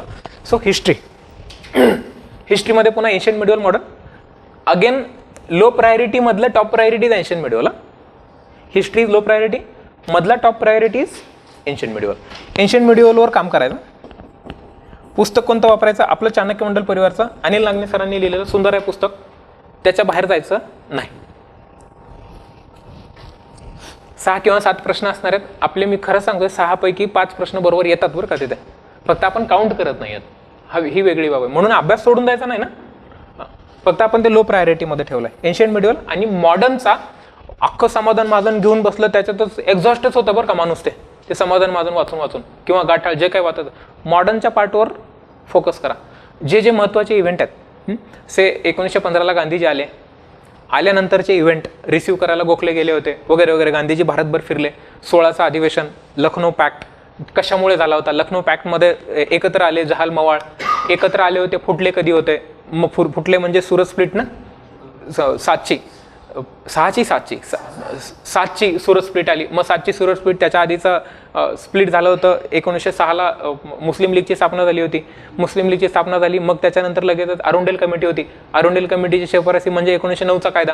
1909च्या कायद्यामध्ये अमुक तरतुदी, मुस्लिमांना स्वतंत्र मतदारसंघ वगैरे वगैरे, लांगुल चालन सुरू झालं ना मुस्लिमांचं. मग टिळकांच्या आग्रहाने किंवा टिळकांच्या मध्यस्थीने 1916ला दोन्ही गट जहाल मावळ एकत्र आले, मॉडरेट आणि एक्स्ट्रीमिस्ट. मग 16 नंतर 1917ला चंपारण्य झालं. चंपारण्य, खेडा आणि अहमदाबाद स्ट्राईक झालं. मग जालियनवाला, मग नॉन कॉपरेशन, असहकार. आता असहकार आणि सविनय कायदेभंगामध्येच चुकलं. सविनय कायदेभंग 31, असहकार 1920, उलट केलं. हे मिनिमम गोष्टी आहेत बरं का ह्या इतिहासातल्या. म्हणजे हे काही फार नॉलेज आहे अशातला भाग नाही. इतिहासाचा अभ्यास करणार रादर मी तर सांगतो, हे जे यूट्यूबवर सगळे यूट्यूबर्स आहेत ना, इन्फ्लुएन्सर, ते जी माहिती सांगतायत ना, त्यांच्यापेक्षा 10 पट जास्त माहिती MPSCचा अभ्यास करणाऱ्या पोरांना असते. फक्त त्यांच्याकडे ते स्किल नाही आहे कम्युनिकेशनचं, व्हिडिओ पुढे जाऊन त्याचं बोलायचं, ते जसं बोलतात त्यांच्याकडे ते बोलण्याचं स्किल आहे, डेटा नाही आहे त्यांच्याकडे, ते वाचून दाखवतात टेलिप्रॉम्प्टरवर. आपली पोरं बिन बघता 2-2 तास एका विषयावर, नुसत्या लखनौ पॅक्टवर 1.5 तास बोललं MPSCचं पोरगं. एवढा त्याचा अभ्यास आहे. आपल्याला ह्या गोष्टी माहीत पाहिजेत. अधिवेशनं करा सगळी. अधिवेशनातल्या 4-4 गोष्टी लक्षात ठेवायच्या. काँग्रेसची सगळी अधिवेशनात काय काय झालं, गव्हर्नर किंवा दुसरा पण एक पॅटर्न लक्षात ठेवता येतो बरं का. गव्हर्नर लक्षात ठेवायचे आणि गव्हर्नरच्या काळात 4 गोष्टी काय झाल्या एवढं नीट लक्षात ठेवायचं. म्हणजे अख्खा इतिहासाचा अभ्यास होतोय ना तुमचा. गोलमेज परिषद महत्वाचं, सगळंच महत्वाचं आहे. 1915 नंतर गांधी एरा नीट करायचा. गांधी एरा म्हणजे 15 ते 48, गांधीजी जाईपर्यंत 30 जानेवारी 1948, म्हणजे 1947 भारत स्वातंत्र्य कायद्यापर्यंत करू शकता तुम्ही. तर ह्याच्यावर फोकस रादर तुम्ही पॉलिटीमध्ये पण करणार आहेत, हिस्ट्रीमध्ये पण करणार आहेत, सोबत येऊ देतं. गांधीजींसोबत आंबेडकर आणि बाबासाहेब आंबेडकर आणि गांधीजींचा पुणे पॅक्टच्या वेळी झालेला संघर्ष. आणि मग खरं तर बाबासाहेबांचं उगम हा 1920 माणगाव, आणि इथून आला ना. बहुधा 2 वर्षापूर्वी प्रश्न विचारला होता, माणगाव परिषद, शाहू महाराज, आणि बाबासाहेबांवरच होता काहीतरी प्रश्न होता, पण बाबासाहेबांवर फोकस ठेवायचा काय. 1915 नंतर गांधीजी जेवढे महत्त्वाचे आहेत तेवढेच डॉक्टर बाबासाहेब आंबेडकर महत्त्वाचे आहेत. लोकमान्य टिळक महत्त्वाचे आहेत, पण तुलनेने टिळकांवर कमी प्रश्न आलेले आहेत. म्हणजे स्वातंत्र्य लढ्यामध्ये टिळक गेले 20ला, त्याच्यानंतर म्हणजे कारण ते पर्व 5 वर्षाचं आहे ना, आणि मग गांधीजींचं नेतृत्व पुढे आलेलं आहे. सो या गोष्टी लक्षात असू देतं. शाहू महाराज कायम लक्षात ठेवायचे आहेत पुन्हा, म्हणजे तो काळ गाजवलेलाच आहे बरं का. शाहू महाराज आणि बाबासाहेब आंबेडकरांना की सेक्रेटरी होईल असे उद्गार आहेत बरं का शाहू महाराजांचे, की दलितांना तुम्हाला तुमचा नेता मिळाला, असे माणगाव परिषदेमध्ये शाहू महाराजांनी काढलेले उद्गार आहेत. की तिथून पुढे बाबासाहेबांचा उगम आणि म्हणजे क्रांती सुरू आहे, खऱ्या अर्थानं क्रांती सुरू आहे. बाबासाहेब कायम लक्षात ठेवायचे. परीक्षेत मोस्टली प्रोबॅबली गांधीजी बाबासाहेब येणार प्रश्न. एन्शियंट मिडिवल मॉडर्नचा तो भाग करा नीट. नोट्स मी पुन्हा सांगतोय, अख्खं पुस्तक आता वाचत बसू नका बरं का. ते महाजनचं घेऊन, समाधान महाजन किंवा गाठाळ, मग एक्झॉस्ट वेळच नाही. कधी आहे का वेळ तेवढं वाचायला पुस्तक? आणि इतिहासाच्या त्या एका पुस्तकाचं 1 पान वाचायचं म्हणजे तुमचे तास जाणार. मिनिमम 1 तास जातो 1 पान पोट जर वाचायचं असेल तर. त्यामुळं टिपिकल टॉपिक काढा बाजूला, कुठल्यावर टॉपिक जास्त प्रश्न आलेले आहेत मॉडर्नचे. आणि मॉडर्नचे किती 8 प्रश्न आहेत ना. हे जर 6-7 प्रश्न असतील तर उरतात 8-9 प्रश्न. तर किती प्रश्नांसाठी किती वाचणार आहेत हे जरा इनपुट आउटपुट रेशो काढा. त्याच्यामुळे ना सगळं वाचत नाही बसायचं. सो अगेन रिव्हिजन ऑफकोर्स असली पाहिजे PYQ, पण एन्शियंट मिडिवल मात्र नीट वाचायचा, काळजीपूर्वक वाचायचं. मॅपिंग नीट करा एन्शियंट मिडिवलचं पण. म्हणजे तिथे मॅप विचारत नाहीत आयोग, पण समोर ठेवायचे. त्या मॅपवर आपल्या पुस्तकामध्ये शेवटाकडे चार्ट दिलेला आहे. त्या चार्टवर म्हणजे चार्ट नजरे खालून घालायचा तो. त्या चार्टमधून बऱ्याचदा प्रश्न आले आहेत, ऑलमोस्ट सगळे प्रश्न आलेले आहेत चार्टवर. Done history. देन काय राहतं, झाले ना विषय सगळे. आता राहतो CSAT. म्हणजे काय सांगायला पाहिजे CSATचं वेगळं काही. CSATचे तरी अगदीच लाईटली घेऊ नका, 2-3 पेपर सॉल्व्ह करून जातात. आता वेगळं काही करायची आवश्यकता नाही. कधीतरी असं बोर झालं ना, CSATचा पेपर मागच्या 1-2 वर्षांपूर्वीचा काढा, 2 तास घड्याळ लावा आणि 2 तास पेपर सॉल्व्ह करा. 2 तासामध्ये जर तुम्हाला 100च्या वर मार्क मिळाले, डायरेक्ट पेपरला जाऊन बसा. पण इथं जर तुम्हाला असं धोक्याची घंटा वगैरे वाजली, म्हणजे किती 80 वगैरेच मार्क मिळाले इथंच बसल्या, तर समजायचं CSATवर काम करावं लागणार आहे. पण सांगतो, CSATवर जर तुम्हाला काम करण्याची गरज वाटते, अशा लेवलला जर तुम्ही आता असाल, तर एकूणच सगळीकडेच रेडच आहे बरं का सगळं. म्हणजे रेड अलर्टच आहे तुमच्यासाठी. हा GS साठी पण रेड अलर्ट आहे आणि सगळंच. मग सो CSAT म्हणजे फालतूच आहे CSAT बरं MPSCचं. म्हणजे UPSCनं CSAT क्वालिफाय केल्यावर जो टफनेस आणलेला आहे CSATमध्ये, फेस येतो तोंडाला लोकांच्या CSAT सॉल्व्ह करता करता UPSCचं. MPSCचं तसं नाही आहे. पेपरला जाऊन बसा, पूर्ण 2 तास पेपर सॉल्व्ह करायचा, तेवढीच एक रिक्वायरमेंट आहे CSATची. 2 तास पेपरला दे. पहिल्या प्रश्नापासून 80व्या प्रश्नापर्यंत सगळ्या पेपर सॉल्व्ह कर, उठून ये, आपोआप तुला 125 मार्क मिळालेले असतील मिनिमम म्हणतोय मी. GSचं पण सेम 2 तास पूर्ण पेपर द्यायचा. काही लोकांना वेळ पुरत नाही, पण काही लोक अगदी 1.5 तासात सोडून रिकामे होतात आणि मग एखाद दुसरी सिली मिस्टेक झालेली असते. तर असं नाही करायचं, पूर्ण 1.5 तास तुम्हाला द्यायचा. हे बेसिक ही मोठी मोठी स्ट्रॅटेजी आहे ह्या विषयांची. एक आता पुढचा शेवटचा मुद्दा आहे फक्त,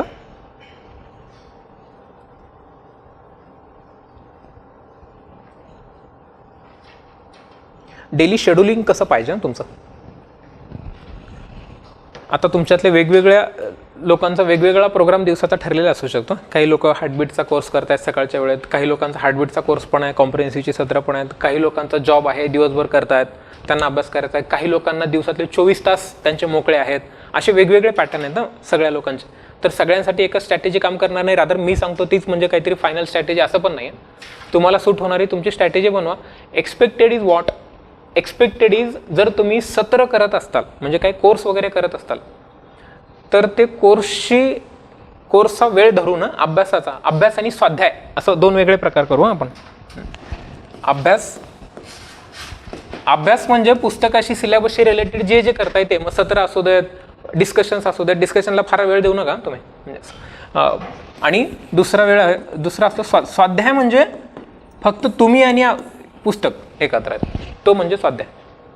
कोणी तुमच्यासोबत शिक्षक नाही आहे, डिस्कशन करणारे मित्र नाही आहेत, काही तुम्ही ऐकत बिकत काहीच नाही, स्वतः करताय अभ्यास, मिळवताय स्वतः ज्ञान, तो झाला स्वाध्याय. सो अभ्यास इज नॉट स्वाध्याय ऑलवेज, बट स्वाध्याय इज ऑलवेज अभ्यास ना. मोशन आणि resolution, every resolution is a motion but not every motion is a resolution ना. सो एव्हरी स्वाध्याय इज अभ्यास बट नॉट एव्हरी अभ्यास इज स्वाध्याय. स्वाध्याय म्हणजे वैयक्तिक तुम्ही केलेला अभ्यास. तर दिवसातला तुमचा अभ्यास आता 12+ आवर तर मिनिमम जायलाच पाहिजे. काय 12+ आवर्स, इन्क्लुडिंग सेशन्स वगैरे सगळ्या गोष्टी. आणि स्वाध्याय किमान 7+ आवर्स. स्वाध्याय आता हे 12+7 नाही आहेत काय, 19 तास मग झोपू करे, हे असं नाही आहे. म्हणजे तुमच्या इकडे काय झालं, +5 सेशन्समध्ये गेले असा अर्थ झाला ना रे. ज्या लोकांचे +7 सेशन्समध्ये जात आहेत त्यांचा मग अभ्यासाचा वेळ 14 तास वगैरे झाला. ज्यांचे सेशनमध्येच 9 तास जात आहेत त्यांचा अभ्यासाचा वेळ 16 तास वगैरे झाला, असं झाला अर्थ. सो आपापल्या परीने की स्वतः पुस्तक घेऊन बसलायच असे मिनिमम 7 तास म्हणतोय. कधी जेव्हा तू सत्र करतोयस तेव्हा. ज्यांच्याकडे 24 तास आहेत, 24 तास जे अभ्यासाला देऊ शकतात, म्हणजे दिवसात त्यांना वेगळी जबाबदारी कुठलीच नाही आहे, ना सत्र करायची आहेत, ना जॉब आहे, ना वेगळं काहीच आहे, अशा लोकांनी मिनिमम म्हणजे अभ्यासात आलं बरं का, हे मिनिमम 12 तासाचं तुमचं टार्गेट आहे, मिनिमम 12 तासांचं. कारण सिलेबस एवढा आहे, प्रिलिम्स तोंडावरच आहे बरं का, 100 दिवस म्हणजे तोंडावरच असतात. तुम्हाला एकही मिनटं, आणि हे कन्सिस्टन्सी याच्यामध्ये पाहिजे, रोज पाहिजे. आपला कार्तिक आज आला आहे बरं का सेशनला. कार्तिक मला रोज पाठवतो त्याचं टायमिंग. तो लायब्ररीत जाताना येतानाचं मधलं सगळं पाठवतो, मी फक्त शेवटचं बघतो त्याचं की फायनल आकडा किती शेवटच्या दिवसाचा. त्यांनी मला ऑलमोस्ट 1-1.5 महिना वगैरे झाला असेल, आता 1-1.5 महिना झाला. त्या तोच वैयक्तिक म्हणला बरं का की दादा तुला मी रोज पाठवलं तर चालेल का, थोडासा जरा चेक राहतो कोणाचा तरी. मला तर आठवत नाही की त्याचा कुठलाही दिवस 12 तासापेक्षा कमी त्याचा टायमर झालेला आहे. म्हणजे तो समोर आहे, वैयक्तिक सांगतो बरं का तुम्हाला मी. रोज 12+ आवर्स त्याचा स्वाध्याय होतोय सांगतो 12+ तास. तो काही सत्र वगैरे करत नाही आहे, तो 12+ तास करतोय तो रोज. सकाळी म्हणजे हे कधी काउंटडाऊन सुरू झालं, लायब्ररीत गेल्यावर झोपलं, काउंटडाऊन बंद झालं ना. चहाला बाहेर पडलं, 2 तासाचं काउंटडाऊन बंद झालं.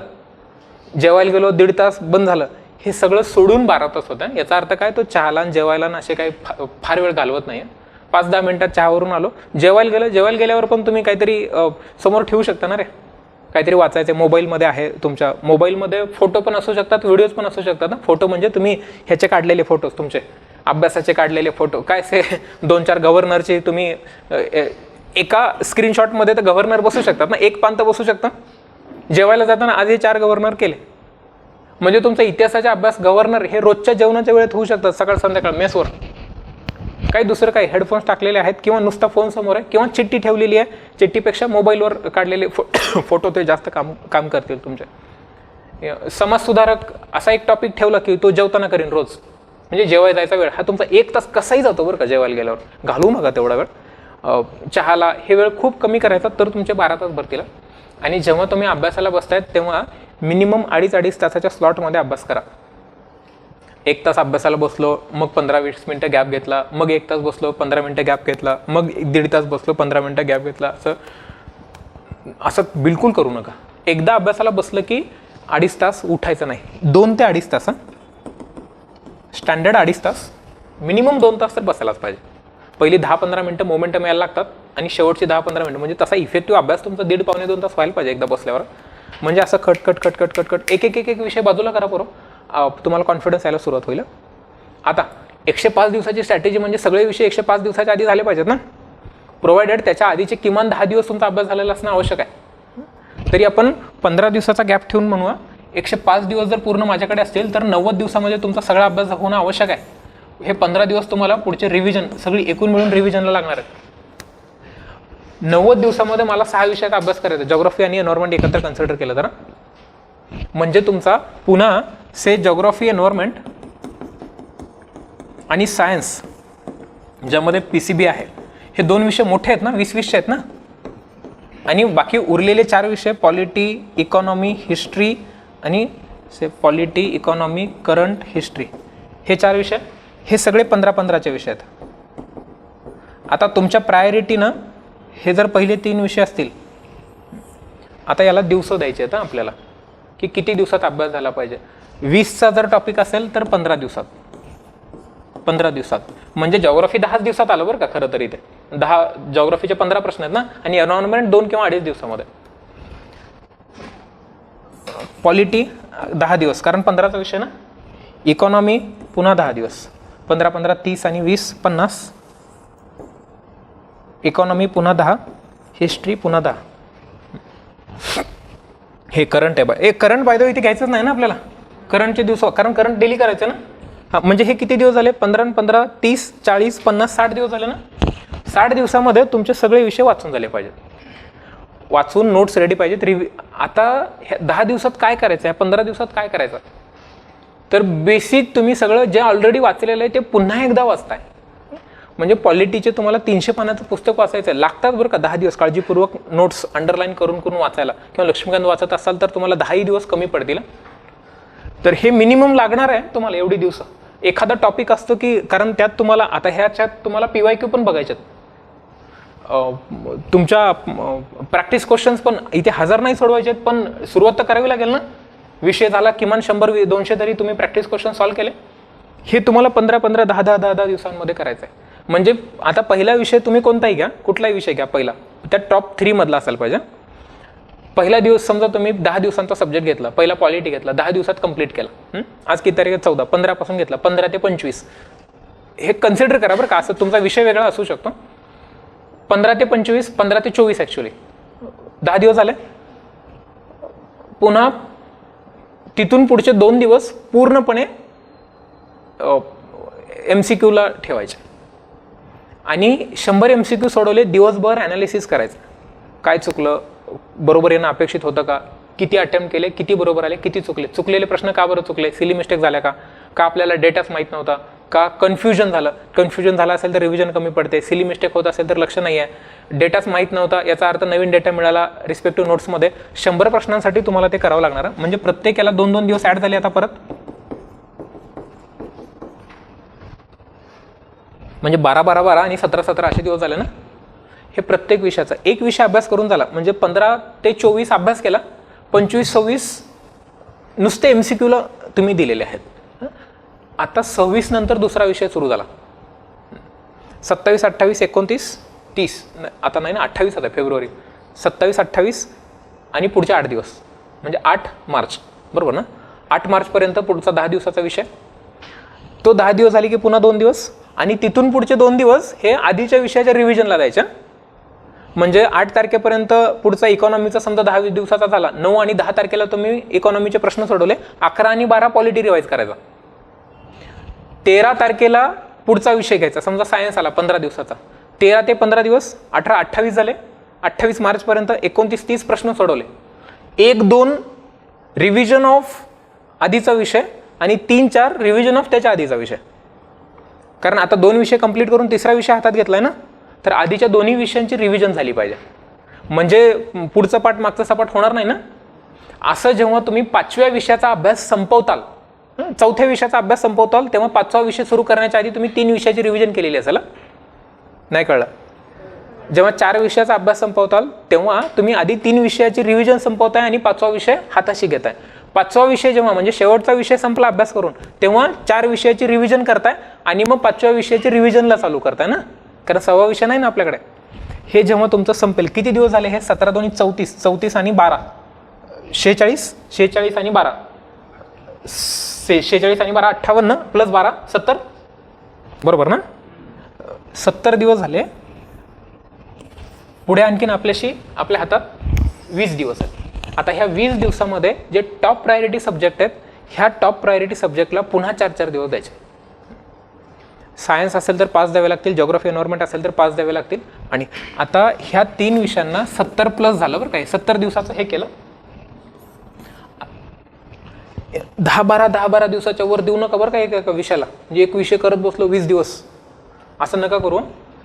20 दिवस जर अभ्यास करावा लागतोय याचा अर्थ झाला तुझी स्पीड कमी पडते आणि वेळ कमी देतोयस. 20 दिवसाचा अभ्यास 10 दिवसात करायचा असेल तर तुला तुझा अभ्यासाचा वेळ डबल करावा लागेल ना. अशी काहीतरी स्ट्रॅटेजी किंवा मन तयार ठेवा. आणि ह्या 70 ते 90 दिवसामधल्या 20 दिवसाच्या गॅपमध्ये तुम्ही जे टॉप प्रायोरिटी सब्जेक्ट आहेत त्याच्यावर फोकस करा. यातलं काय राहिलं, यातलं काय राहिलं, यातलं काय राहिलं. ह्या 20 दिवसांमध्ये तुम्ही हे 5-5 दिवस प्रत्येक, म्हणजे सायन्स असेल तर 5-6 दिवस, जिओग्राफी एन्व्हायरमेंट असेल तर पुन्हा 5-6 दिवस, पॉलिटीला पुन्हा आणखीन एकदा 5-6 दिवस देताय तुम्ही हे. आणि पुढचे 4 दिवस आहेत ते बफर आहेत बरं का पूर्व. म्हणजे इथे एखाद दिवस एक्स्ट्रा लागला, 15+1 लागला, 15+1, इथे कुठेतरी एखादा एक्स्ट्रा लागू शकतो. म्हणजे असं एवढं टाईट होणार नाही आहे कधीच तुमचं. म्हणून इथे जे उरलेले 20 दिवस आहेत ना मधले, 70 ते 90 मधले, तर कधी तुम्हाला हे 15 पण मिळू शकतात, कधी 13 मिळू शकतात, कधी 17 मिळू शकतात, कधी 20 पण मिळू शकतात. पण ह्या 20 दिवसामध्ये ह्या गॅपमध्ये काय करायचं आहे तुमचं ठरलंय, जे टॉप प्रायोरिटी सब्जेक्ट आहेत ते पुन्हा एकदा नीट करायचे आहेत ना. आता परीक्षेला उरले 15 दिवस ना. आता परीक्षेला 15 दिवस उरले, प्रत्येक विषयाला 2 दिवस, starting with low priority subject. प्रत्येक विषयाला 2 दिवस स्टार्टिंग विथ लो प्रायोरिटी. म्हणजे पहिला कोणता येणार? हिस्ट्री, बरोबर ना, पहिल्या 2 दिवसामध्ये. दुसऱ्या 2 दिवसामध्ये काय जो तुमचा पॅटर्न ठरलाय तो, म्हणजे शेवटाकडे टॉप प्रायोरिटी सब्जेक्ट येत आहेत ना. म्हणजे लक्षात राहायला सोपं आहे ना, शेवटाकडे टॉप प्रायोरिटी. आता असं केलं तर तुमचे 12 दिवस जातील अभ्यासाचे, उरले पुन्हा 3 दिवस. आता शेवटच्या दिवसांमध्ये काय करायचं याचा नंतर अगदी कधीतरी बोलू. पण शेवटच्या 2 दिवसामध्ये मात्र सगळे विषय नियोजन करून झाले पाहिजे. शेवटच्या 2 दिवसामध्ये होतात ते, म्हणजे ऑलरेडी आपल्या मागे वाघ लागलेला असतो आणि जीवाच्या आकांताने आपण पळत असतो, त्याच्यामुळे एका दिवसामध्ये आपण 3-3 विषय रिवाईज करतो, होतात. आणि शेवटच्या दिवशी तर तुम्हालाच लक्षात येईल की तुम्ही 2 किंवा 3 विषय अख्खे वाचून काढलेले आहेत, म्हणजे नजरे खालून घातलेले आहेत सगळे विषय. म्हणजे पहिलं 70 दिवस म्हणजे आपण हे काय केलं आता, 70 डेज प्लस 20 डेज प्लस 15 असंच केलं ना. हे तुम्ही एक्सटेन्सिव्ह वाचताय सगळं. इथं top priority subject, extensive revision, आणि इथे म्हणजे starting with the low priority to top priority 2 days every subject. इथे कधीच करंटला खंड पडलेला नाही. एक सब्जेक्ट आहे तो म्हणजे रेग्युलर चाललाय. 70 दिवस सगळ्या विषयांचा ठराविक ठरलेले 15+2, 10+2 असा अभ्यास करताय. ह्या 20 दिवसांमध्ये टॉप प्रायोरिटी सब्जेक्ट हे 20 मिळणार नाहीत बरं का, कारण यातले काही दिवस तुमच्या वर जाणार आहेत. हे मला आत्ताच माहिती आहे, कारण अगदीच 15 दिवस म्हणलं की 15 दिवसात संपत नाही, कधी 17 पण लागू शकतात. 10 दिवसाचे 12 पण कधी होतील आपल्याला माहित नाही. तर ह्या 20तले मॅक्सिमम मिळतील असं बघा, 10, 12, 13, 14, 15 जेवढे, कारण मग उरलेले हे सगळे दिवस तुम्ही हे टॉप प्रायोरिटी सब्जेक्टला देणार आहेत ना. जास्त मिळणं आवश्यक आहे ना इथले दिवस. तर हे extensive revision of the top priority subject. आणि उरलेल्या 15 दिवसातलं, खरं 15 दिवस नाही उरलेले, खरं तर 2 दिवस आधी सोडा, 30 आणि 29 म्हणजे खरं 13 दिवस मिळतात. 12-13 दिवस. त्या 12-13 दिवस starting with the low priority 2-2 दिवस द्या प्रत्येक विषयाला. हिस्ट्रीला 2 दिवस दिले. आणि तेव्हा मात्र करंट घेतलं ना, करंटला अख्खा 2 दिवस द्यायचा. इथे मात्र करंट येणारा अख्खा 1 दिवस अख्खं करंटच वाचत बसलो. अख्खच्या अख्खं सिम्प्लिफाईड वाचून काढलं. 500 पानाचं वगैरे सिम्प्लिफाईड तेवढंच असेल ऑलमोस्ट. त्याच्यापेक्षा कमी नसेल. 400, 450, 500 पर्यंत असणार आहे ते पुस्तक. ते लागणार बरं का अख्खं वाचायला. ते तेव्हा मात्र तुम्हाला ते अख्खं वाचून काढायचं आहे. शेवटच्या दिवशी सगळे विषय तुम्हीच करणार आहेत. सगळे विषय करणं शेवटच्या दिवशी आवश्यक नसतं. टॉप प्रायोरिटीवाले शेवटच्या दिवशी वाचायचे आणि कॉन्फिडेंटली पेपरला जायचं. याच्याने काय होतं, विषय कंप्लीट झाले ना, कॉन्फिडन्स यायला सुरू होतं. ते अभ्यास झाला. कॉन्फिडन्स निम्मा रोल प्ले करणार आहे तुमच्या कट ऑफ क्लिअरमध्ये आणि निम्मा रोल आहे तुमच्या इन्फॉर्मेशन आणि नॉलेजचा. सो जेवढं कॉन्फिडेंटली पेपरला जाताल आपलं झालं म्हणून पेपर तुम्ही अटेम्प्ट पण चांगला होणार आहे आणि कट ऑफ पण क्लिअर करून येणार आहेत.